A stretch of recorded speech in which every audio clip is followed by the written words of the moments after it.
दोस्तों स्वागत है आप सभी का हमारे इस यूट्यूब चैनल हाई टारगेट में। दोस्तों आज हम देखेंगे विज्ञान का 13वां सेट जो आपके मैट्रिक बोर्ड परीक्षा के लिए बहुत ही महत्वपूर्ण है। तो दोस्तों अगर आप भी इस बार मैट्रिक बोर्ड एग्जाम देने वाले हैं तो विज्ञान के सभी सेट को शुरू से अंत तक जरूर देखें, क्योंकि दोस्तों इसी प्रकार के प्रश्न आपके बोर्ड परीक्षा में पूछे जाएंगे। और अगर आप लोग इसका पीडीएफ डाउनलोड करना चाहते हैं तो डिस्क्रिप्शन में लिंक दिया हुआ है, वहाँ से आप जाकर के इसका पीडीएफ डाउनलोड कर सकते हैं और पिछला सेट भी वहाँ पर से देख सकते हैं, उसका भी लिंक हम डिस्क्रिप्शन में दे दिए हैं। तो चलिए हम लोग पहला क्वेश्चन से वीडियो को स्टार्ट करते हैं। आप लोग जल्दी से वीडियो को लाइक कीजिए और चैनल पर नए हैं तो चैनल को भी सब्सक्राइब कर लीजिए ताकि आपको वीडियो का नोटिफिकेशन मिलता रहे। दोस्तों आप लोग चैनल को सब्सक्राइब करना बिल्कुल भी ना भूलें और कम से कम आप लोग वीडियो पर एक लाइक अपना ज़रूर दें। तो चलिए देखते हैं अगला प्रश्न। तो देखिए पहला प्रश्न कहता है कि प्रकाश की किरणें गमन करती है। दोस्तों प्रकाश की किरणें हैं वो कैसे गमन करती है, तो वो हमेशा सीधी रेखा में गमन करती है। तो हमारा उत्तर क्या होगा, ऑप्शन ए हो जाएगा। चलिए उसके बाद हम लोग देखते हैं दूसरा प्रश्न। देखिए कहता है कि सर्च लाइट का परावर्तक सतह होता है। दोस्तों सर्च लाइट का परावर्तक सतह कैसा होता है, तो सर्च लाइट का परावर्तक सतह होता है अवतल, यानी कि हमारा उत्तर क्या होगा, ऑप्शन बी हो जाएगा। और दोस्तों अवतल दर्पण का प्रयोग हम लोग दाढ़ी बनाने में करते हैं, यानी कि दाढ़ी बनाने वाले दर्पण में हम लोग अवतल दर्पण का प्रयोग हम लोग करते हैं। चलिए उसके बाद आते हैं अगला प्रश्न में। देखिए कहता है कि निर्वात में प्रकाश की चाल क्या होती है। दोस्तों निर्वात में प्रकाश की चाल कितना होता है, तो देखिए निर्वात में प्रकाश की चाल सबसे ज़्यादा होता है, यानी कि अन्य माध्यम की तुलना में निर्वात में प्रकाश की चाल होता है वो सबसे ज़्यादा होता है। और कितना होता है, तो 3 गुना 10⁻8 मीटर पर सेकेंड होता है। आपको दोस्तों ध्यान रखना है, दूरी का ऐसा मात्रक होता है वो क्या होता है, मीटर पर सेकेंड होता है। तो यहाँ पर जो है दिया हुआ है वो एसआई मात्रक में होना चाहिए, 3 गुने 10⁻8 मीटर पर सेकेंड।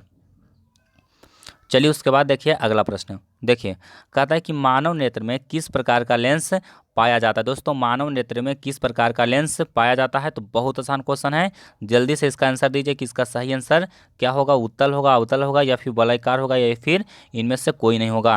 तो दोस्तों इस प्रश्न को हम बहुत बार बताए हैं, तो आप चौथा प्रश्न का उत्तर आपको खुद से देना है।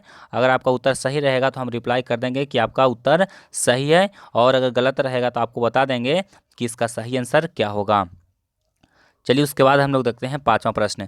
देखिए कहता है कि मानव नेत्र जिस भाग पर प्रतिबिंब बनाता है वो है। तो दोस्तों मानव के नेत्र पर कौन सा भाग पर प्रतिबिंब बनता है, तो दृष्टि पटल पर यानी कि रेटिना पर प्रतिबिंब बनता है। तो हमारा उत्तर क्या होगा, ऑप्शन डी होगा।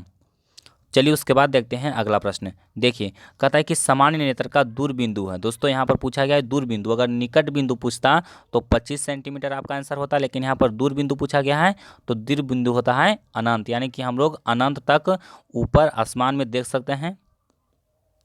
चलिए उसके बाद देखिए अगला प्रश्न।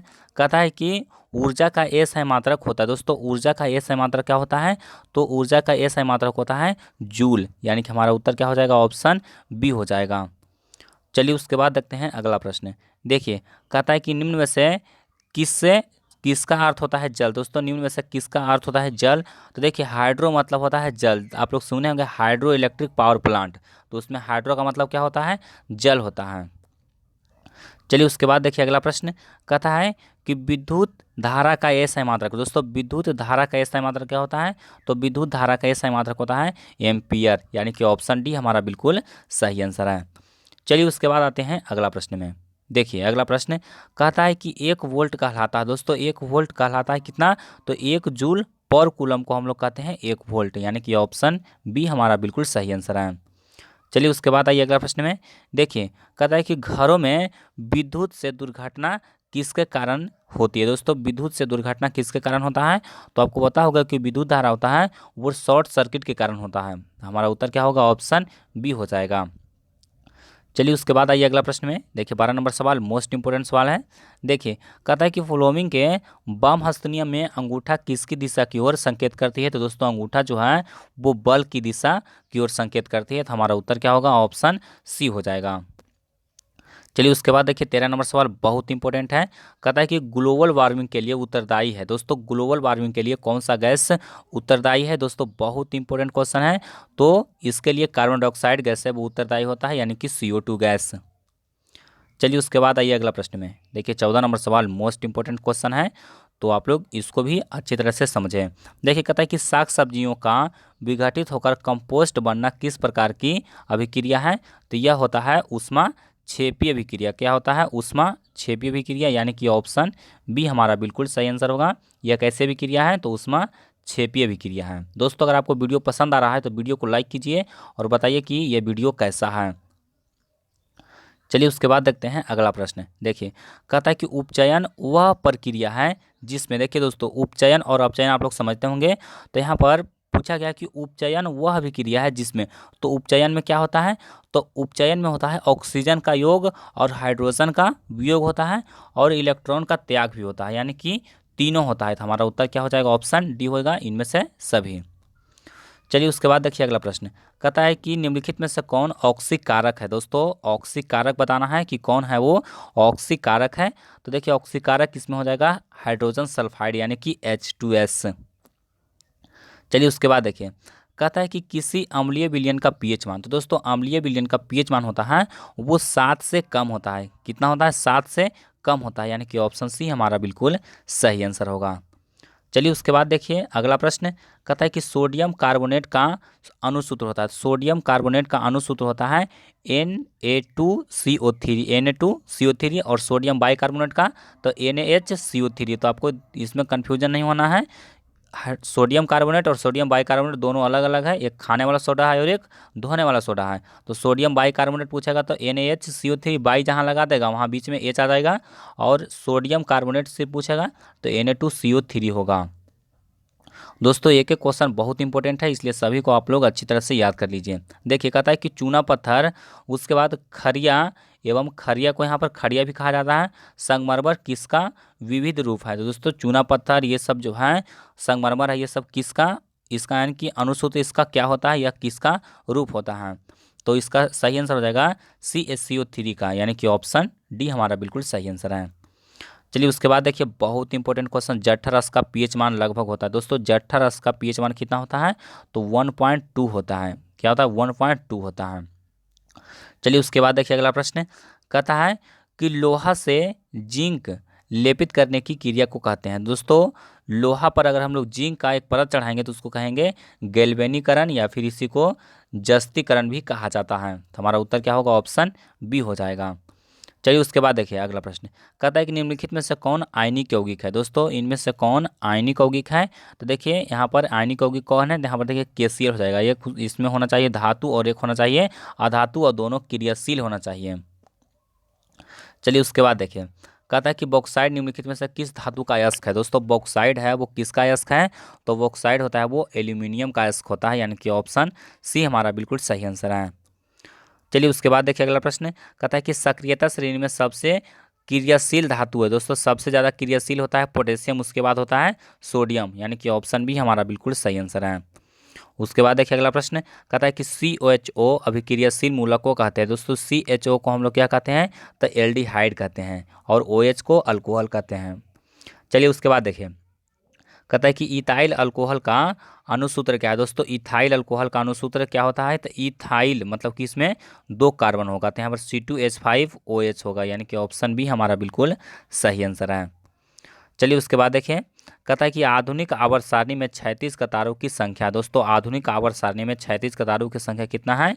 तो जो 36 कतार है खड़ा खड़ा वो कितना है? तो इसमें 18 है। 36 कतार कितना है? 18 है। और वर्ग कितना है?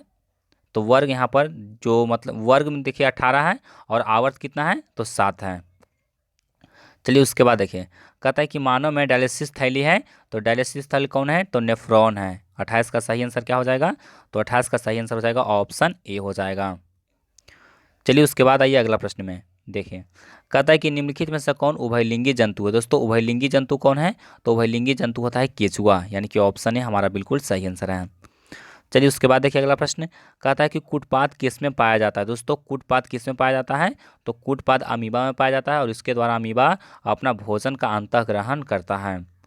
चलिए उसके बाद देखिए ऑक्सिन है। दोस्तों ऑक्सिन क्या है? दोस्तों ऑक्सिन क्या है? तो ऑक्सिन एक हार्मोन है। चलिए उसके बाद देखिए 32 नंबर सवाल कहता है कि मनुष्य के शरीर की सबसे बड़ी ग्रंथि है? दोस्तों मनुष्य की सबसे बड़ी ग्रंथि कौन है? तो यकृत है, यानी कि लीवर है। हमारा उत्तर क्या होगा? ऑप्शन ए होगा, लीवर। अगर ऑप्शन में आपको लीवर न दे करके यकृत दे दे तो दोनों एक ही नाम है, इसको आपको ध्यान में रखना है। चलिए उसके बाद देखिए, कहता है निम्नलिखित जीवों में किस में अलैंगिक जनन मुकुलन द्वारा होता है? दोस्तों किस में अलैंगिक जनन मुकुलन द्वारा होता है? तो अमीबा में अलैंगिक जनन होता है, वो मुकुलन के द्वारा होता है। चलिए उसके बाद देखिए, कहता है कि कीटों के पंख और चमगादड़ के पंख किस तरह के अंग होते हैं? दोस्तों कीटों के पंख और चमगादड़ के पंख समावृत्ति अंग है, यानी कि ऑप्शन सी हमारा बिल्कुल सही आंसर है। चलिए उसके बाद देखिए, कहता है कि विकासीय दृष्टिकोण से हमारी किससे अधिक समानता है? तो चीन के विद्यार्थी, चिंपांजी, मकड़ी और जीवाणु। तो विकासीय दृष्टिकोण से हमारी किससे अधिक समानता होगा? तो चीन के विद्यार्थी से होगा। हमारा उत्तर क्या होगा? ऑप्शन ए हो जाएगा। चलिए उसके बाद देखिए अगला प्रश्न। देखिए, कहता है कि प्रकृति में पृथ्वी पर ऊर्जा का मुख्य स्रोत क्या है? तो पृथ्वी पर ऊर्जा का मुख्य स्रोत क्या है? सूर्य है। चलिए उसके बाद देखिए, कहता है कि हरे पौधे कहलाते हैं, तो हरे पौधे को कहा जाता है उत्पादक कहा जाता है, यानी कि ऑप्शन ए हमारा बिल्कुल सही आंसर है।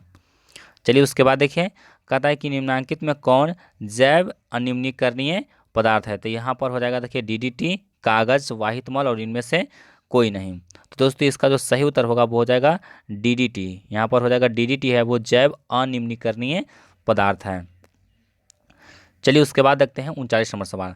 देखिए, कहता है कि निम्न में से कौन प्राकृतिक संसाधन नहीं है? दोस्तों प्राकृतिक संसाधन कौन नहीं है? तो देखिए वायु, मृदा, जल और जीवधारी। तो दोस्तों इसमें कौन प्राकृतिक संसाधन नहीं है? तो यहाँ पर हो जाएगा आंसर जीवधारी। जीवधारी वो प्राकृतिक संसाधन नहीं है। चलिए उसके बाद देखिए, कहता है यूरो 2 का संबंध है। दोस्तों यूरो 2 का संबंध किससे है? तो यूरो 2 का संबंध है वो वायु प्रदूषण से है, यानी कि ऑप्शन ए हमारा बिल्कुल सही आंसर है। चलिए उसके बाद देखते हैं 41 नंबर सवाल। देखिए, कहता है कि एल्यूमिनियम पर मोटी ऑक्साइड की परत बनाने की प्रक्रिया कहलाती है। दोस्तों एल्यूमिनियम पर मोटी परत बनाने की प्रक्रिया को क्या कहा जाता है? तो देखिए इसका जो सही उत्तर हो जाएगा वो हो जाएगा एनोडीकरण। क्या कहा जाता है? एनोडीकरण कहा जाता है, यानी कि ऑप्शन बी हमारा बिल्कुल सही आंसर है।